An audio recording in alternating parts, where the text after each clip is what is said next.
Madalas ang pinaglagyan ng Yamashita Treasure ay yung mga letter Y na mga lumang kalsada.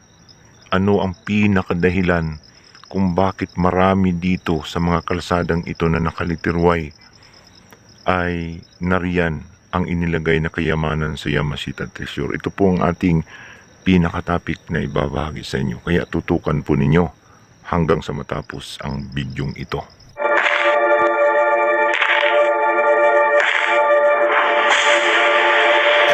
Welcome treasure hunters all over the Philippines. Welcome to my channel. Naniniwala ba kayo sa kasabihang ang naghahanap ay makakatagpo?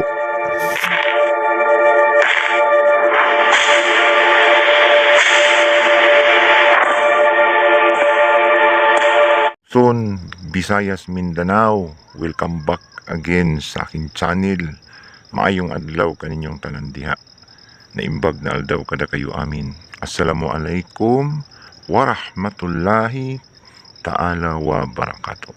No, tayo na naman po ay magbabalik sa isa na naman pong napakagandang topic. Tungkol po ito sa Yamashita Treasure Hunting. At ito nga po ay itong mga letter Y na kalsada again. Kung ano ang dahilan, bakit marami ang mga kalsadang luma na nakaliter Y ang pinaglagyan ng Yamashita Treasure, kayamanan, no? Marami na rito ang nakakuha, kaya hindi na ito haka-haka, kundi ito ay totoo talaga.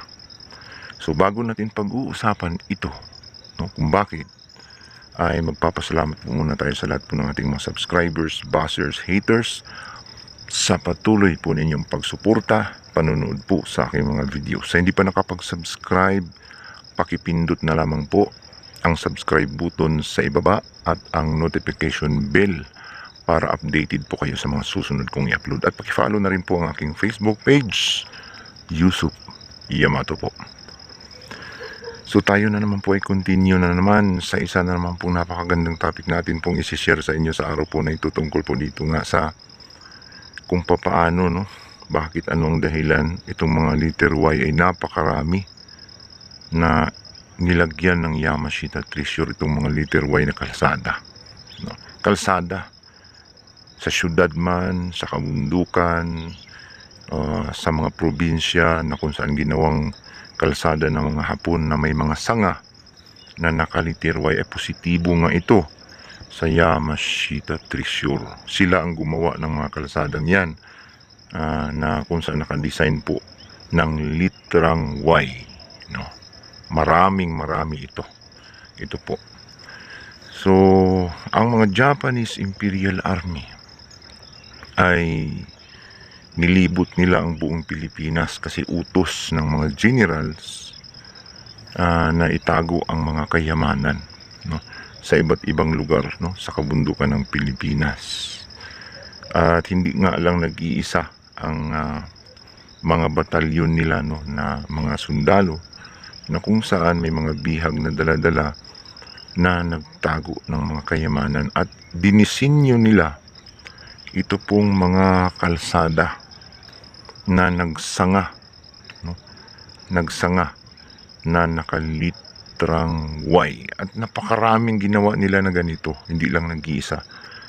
Sa syudad ay mayroong mga nakakuha ng mga Yamashita Treasure sa mga nakaliter Y na kalsada. Isang halimbawa ay dito po sa Baguio City na naman, no, sa South Drive, yung nakaliter Y dyan ay nakuha ang Yamashita Treasure sa gilid sa nakaliter Y na kalsada. Ang proyekto ay tinayuan lang ng building, no, pasimple lang, at doon ay nakuha ang Yamashita Treasure. At may mga mapa silang dala, may mga Koreano na kasama, kung saan tumbok doon sa gilid, no, gilid ng nakaliter Y, doon mismo sa pinaka side nito. At kumpleto ang kayamanang nariyan, no? Hindi lang iisa pag letter Y, sumaring yung pinakamalaki ang nadali nila, no? Yung mga giveaway o mga small deposit sa paligid nito na mga coins, diamonds, ay posibleng iba rin ang nakakuha nito. At doon sa gitna ng nakaliter Y ay may isa pang target na posibleng hindi pa nadali. So ito pong mga nakalitrang Y ay isa sa mga disenyo ng mga Japanese Imperial Army na inutos sa kanila ni General Tomoyoki Yamashita. Kaya hinango po itong litrang Y sa general na nagpatago ng kayamanan o Yamashita Treasure. Y, Yamashita Treasure. Kaya napakarami ang mga nakadisenyong mga nakaliter Y na lumang daanan. Kabilang yung mga Spanish Trail noong unang panahon, no? Dinadaanan ng mga sinaunang tao na nakaliter Y ay kabilang sa nakalagay sa libro na nandoon ang Yamashita Treasure. So marami pa po ang hindi na-recover sa mga ganitong klaseng mga kalsadang nakalitrang Y. Kasi hindi basta-bastang galawin, no? Kasi government property. Ang makakakuha lang nito ay yung mga engineers na nagpo-project ng mga kalsada at yung mga nasa local government officials na kung saan pwede silang gumawa ng proyekto na double purpose, no? Dubling tama, kumbaga. Bukod sa kumita na yung engineer, kikita pa doon sa Yamashita Treasure na posibleng mahagip, no? Kung madali. So ang mga litrang Y na ito ay marami sa Luzon, sa probinsya ng Luzon, sa Benguet, no? Mountain Province, maraming mga nakaliter Y na kalsada. Maging sa mga syudad, yung mga malalaking kalsada na luma ay may mga nakalitrang Y na kung saan posibleng napaglagyan ito ng Yamashita Treasure. Sa Mindanao at Visayas ay napakarami din ito, no? Maliban sa Luzon, sa iba't ibang probinsya ng Luzon na nabanggit natin ay marami din, no?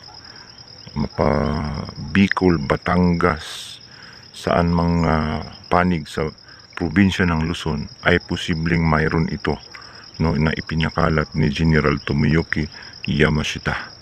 At sa Visayas, Mindanao ay mayroon din tayong nakita na mga ganito na nakadesign na mga nakaliter Y na mga kalsada. May mga kasama pa itong mga markers para makasigurado na ito ay Yamashita Treasure. May mga kasama itong triangles na mga bato, no? Yan ang madalas na kasama, mga heart shapes at turtles, no? Yan po ang disenyo na kung saan sign na mayroong Yamashita Treasure sa mga nakalitrang Y na mga lumang kalsada. Bukod sa mga lumang kalsada ay mayroon ding mga creek, the mountain treasures, kabilang ang litrang Y, no, sa na-design na paglagyan ng Yamashita Treasure. Itong mga creek, maliliit na sapa-sapa, no?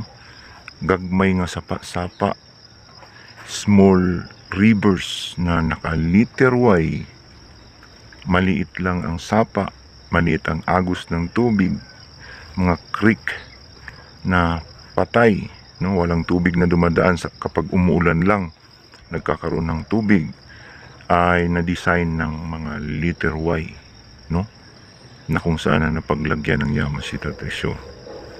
Creek, so maliit na mga creek, so mga old na daanan, nakalitrang Y, at mga creek sa kabundukan na nakaliter Y ay kabilang sa may sikreto na napaglagyan ng Yamashita Treasure.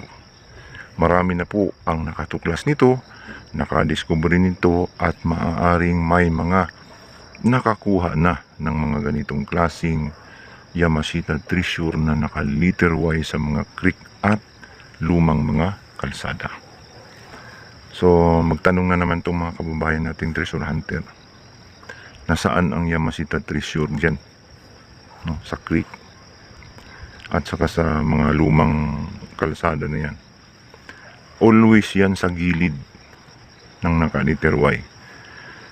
May mga malalaki sa gilid. No? Kadalasan may mga gold coins na inilalagay. Sa gitna, no, ng naka-letter Y. Yan po ang dalawang target sa naka-letter Y na mga disenyo sa Yamashita treasure na old na kalsada at mga creek na maliliit o sapa-sapa nga gagmay. So yan po, sana po ay malinaw sa inyo at nakapagbigay tayo ng kaunting kaalaman tungkol po dito sa mga sikreto ng mga Japanese Imperial Army. At kung kayo po ay mayroong idea dito, may karanasan tungkol dito, na kahit na kayo, nakakuha na kayo sa mga sign na mga ganito, ay pwede ninyong i-comments sa atin pong comment section sa ibaba upang bibigyan patunay ito pong ating mga nasabing mga sinyalis ng Yamashita treasure na kung saan nakalagay sa Yamashita treasure books, Yamashita treasure code, no? Hanggang dito na lamang po, sana po ay nag-enjoy kayo, nagustuhan ninyo ito pong ating naging topic ngayon sa araw po na ito. Hanggang sa susunod, ito po inyong ka-treasure hunter nagsasabing kapag tayo po ay naghahanap, tsak na tayo ay makakahanap.